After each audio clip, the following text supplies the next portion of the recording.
These don't feel like interviews to me. It's not like with everybody else. Ooh, I'm so excited to do this fucking interview, dog. I'm so excited. Okay, now take a trip inside my mind like you was off to Venice. It's me and B.I.G. LMBO cooking like chemists. Take them back to way back when like Dennis the Menace.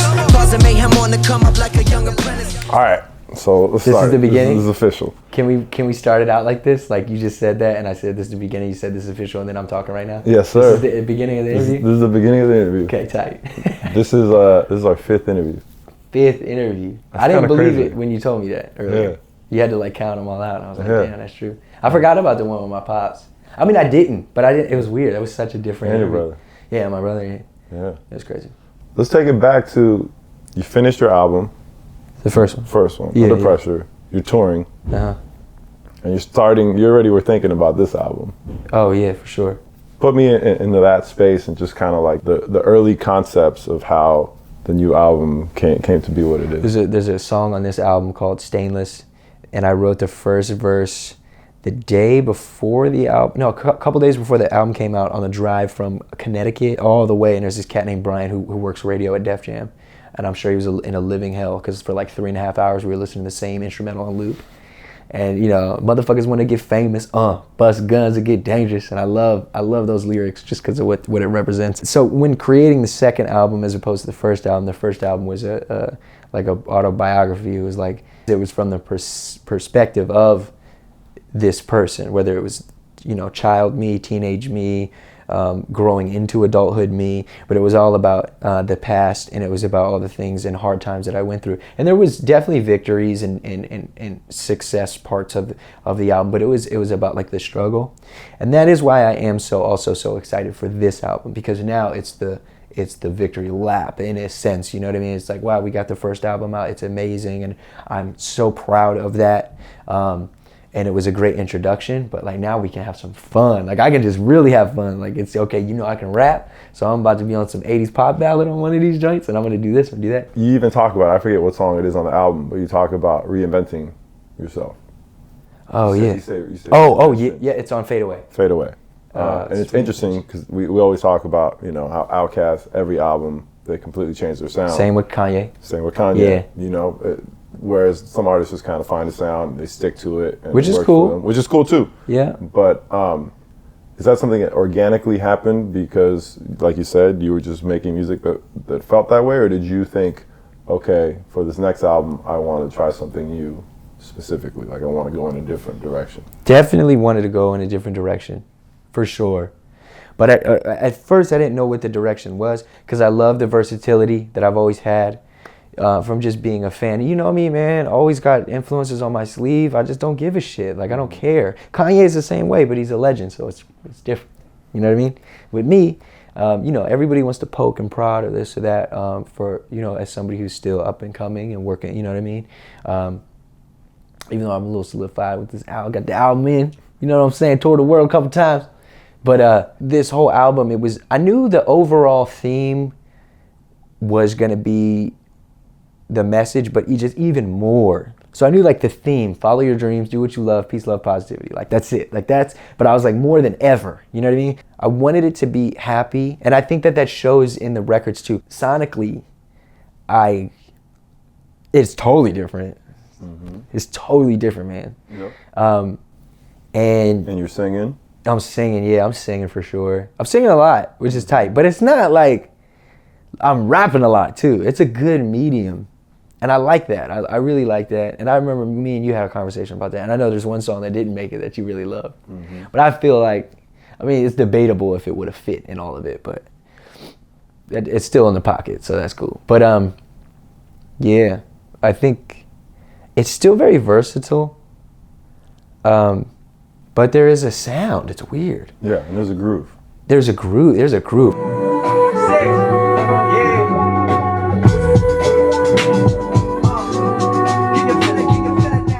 This album, especially lyrically, is like I wanted to get abstract. You know, we've had conversations about like what is lyricism. You know, I used to think it was like Fabulous with the craziest punchlines. I've been saying this because Fab he's an amazing rapper and he's an incredible he's not. I mean, some people call him a punchline rapper, but Like, what is that? Like, he's an awesome rapper. But he's got crazy ass punchlines and he's known for them. So I used to think like, oh, that was it, you know?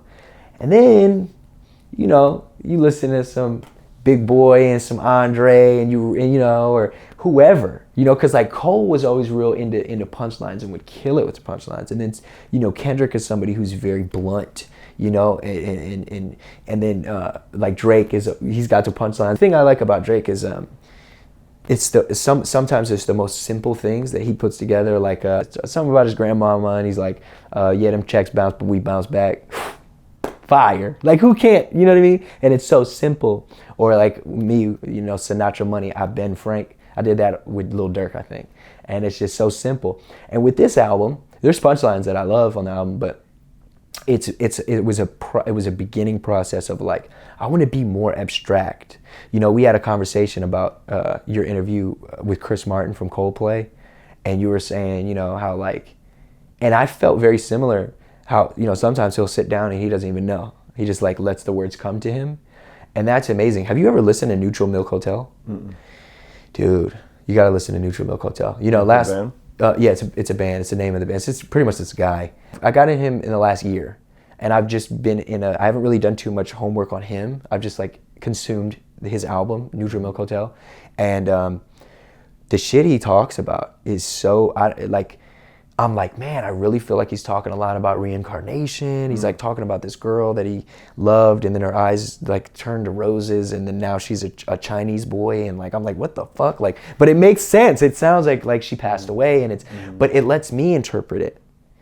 And like I want to do shit like much love to like Rap Genius. Like I want to do shit where these kids are like, what? Like when they're trying to annotate it, like what the fuck? I don't even know what he's talking about.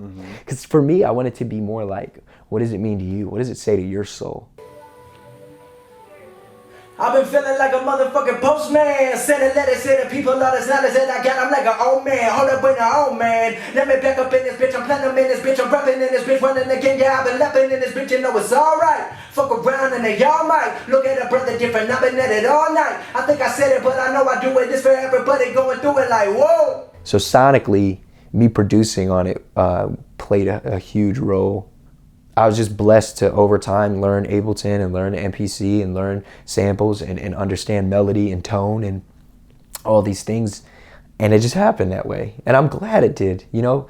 Tell me about some of the influences production-wise. I mean, when I hear the album, I hear some 808 influences, I hear some Slum Village influences. Oh, for sure. There's a certain, like, it reminds me very much of like some of the stuff reminds me like the Quemini stuff reminds me of Paradise is very, but there's a groove there, and like the consistency of a lot of these tracks is like and I think part of it is your trip to Hawaii and just like playing a lot of the stuff out with the band and stuff. It definitely gives a cohesive groove to the whole album. I think it's weird. So you hear Tribe, you hear you can hear Outkast, you can hear Kanye, you can hear, you know, the fun, how you know, Drake kind of took that drill sound and flipped it and inspired everybody and their baby mama, you know, to have some fun with the melodic flows, in which you can hear on I'm the Greatest. And actually, I'm the Greatest, I love it because I did it on purpose. And this is what the fans don't know. And this is why I'm so glad I can say this. Like, when I did the trailer, all the open-minded people were like, whoa, this song is crazy. This is crazy. Because I'm like, fuck them, I will never love them. I'm way up. You know what I mean? Like, yeah, I'm fucking on top of the world. I'm way up. You know, it's just like having fun.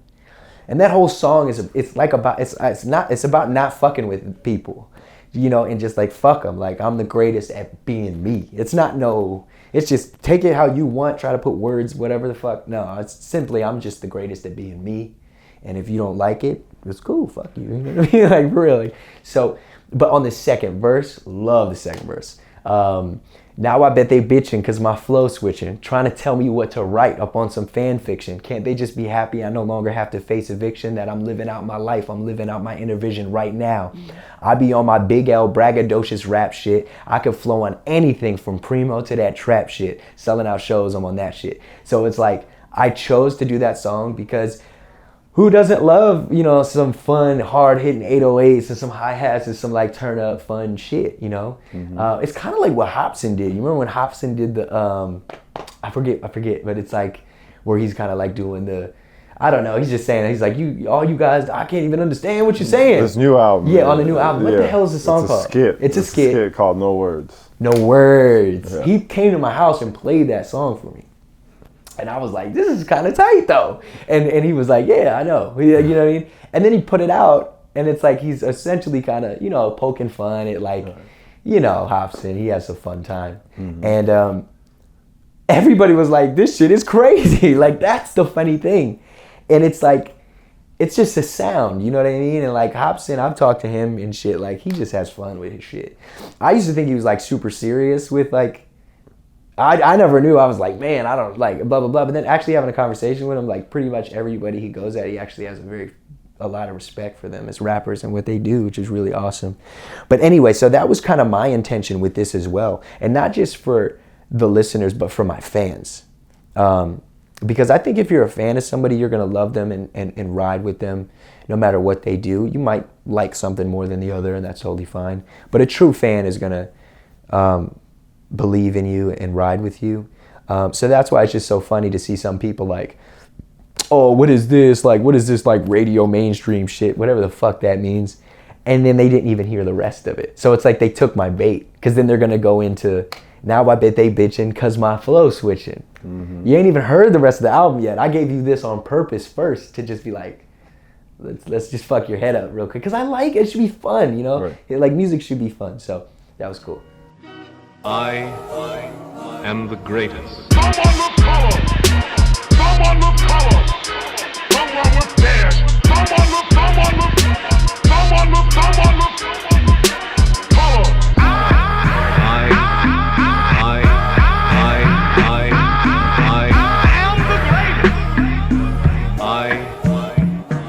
That was one of the first songs he played me from the album.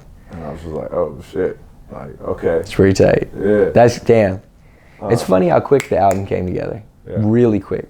Because it was like a period, like I had Stainless. I had Fade Away for a long time. I had that for a long time. And like the first half of Paradise. And then I did the intro. Weren't you there? Were you with me when I was doing all those O's and shit? And I was like, don't take your headphones off. This Autotune is popping right now. And I was like, it was just so funny. That's another thing. Like, some people don't like Autotune, others do. We had this conversation. We did? Yeah. What, in one of our interviews? Nah, you played me a track on this album. Oh yeah, that you were singing, we did. and I was like, I like it, but I want to hear more of your voice on it. I actually feel like the version that's out in the album has a blend of it. It does, and then I actually added others because I was going on City of Stars. I was going for like an 80s pop synthetic sound. But if you listen, like I have a little bit of tune on my shit. Like I'm not a singer, I can hold a note. But I use it like an instrument. You know, I use it just like people use vocoders and all types of shit. That's what I do. Sometimes I use it as references and then have other singers, whether it's male, female, whoever, come in to do it. Sometimes it sounds good and I keep it, you know. Don't do anything you can't perform. That's how I feel. Because if I was a fan and I went to go, you know what I mean, like see you and you can't perform it, like damn, that, like I don't know. That's why I loved what Kanye did with 808s. Because he used it as an instrument. He implemented it in his shows and made it something. He made it an experience, which is awesome, man. Yeah. You know. So anyway, yeah. Album comes out what, 2 weeks. Yeah, November 13th. Are you nervous? I'm excited. I'm not nervous. You told me something before we started the interview. What did I say? What if this all goes away? Oh yeah, I was basically saying how, you know, I'll meet people who will be like, oh, back in my day. Like legit. And I feel like I've had conversations, people show me pictures of them on tour or singing with so-and-so or this back in the day, or yeah, I used to dance with Michael Jackson, and then they're like homeless. And I'm like, damn, like I don't want to be this dude, you know what I mean? Like at all. Like I don't want to be the guy that was like, you know, oh, in my time. And there's a lot of that. There's a lot of one-hit wonders and this and that. It's cool, get your money, whatever. But for me, this is my life. You seriously feel before putting out an album that like it could all go away? Yes. I don't think so for me. Just because I'm gonna work hard, I'm gonna stay hard. But it's like it's the possibility, man. Anything could happen. Anything could happen. You know what I mean? Like this is the reason why I don't like. I mean, you were at my wedding. Okay, it's the first time you ever see me drink. It's the second time I ever really like got drunk in my life, and it's because it was one of the biggest, most special occasions in my life. And when I did it, I saw like, this is super awesome. It's pretty fun in moderation as an adult, as this is that. But I could see why my parents were addicted to it or this or that, and that it runs in my blood. So I'm like, you know what? Like even the other day, I think was it today or yesterday? Somebody was like, yeah, it was yesterday. I was in Chicago. That's why my voice is a little raspy, and I'm getting over being sick traveling. I was in Chicago, and it was like I did a school show and kind of shook off the cobwebs because I haven't performed in a couple months. And then we did Chicago. We did Freaky Deaky. Thousands of people, killed it. So much fun. And then Momberg was like, "Want some of this?" Like, you know. And I was like, "Nah, I'm cool." You know what I mean? So I just think like, man, what if I did drink more or this or that or get into something? Or it's scary because anything is possible. But I'm always going to do my best to refrain. You know, I don't have any problems, which is good. I mean, I got, you know, you can always eat healthier or work out or this or that, and that's something I need to work on. That, you know, we talk about. It's difficult, but it's important because your body should be your main priority for sure. But yeah, it could all go away. I could make one wrong business decision, you know, or I could invest in some shit I shouldn't have done, or, you know. And sometimes I get scared because I've invested millions of dollars into myself, you know, on tour and this and that and whatever the case may be. So like, people don't realize, man, it's such a hustle, and it's so insane, especially when you do it yourself.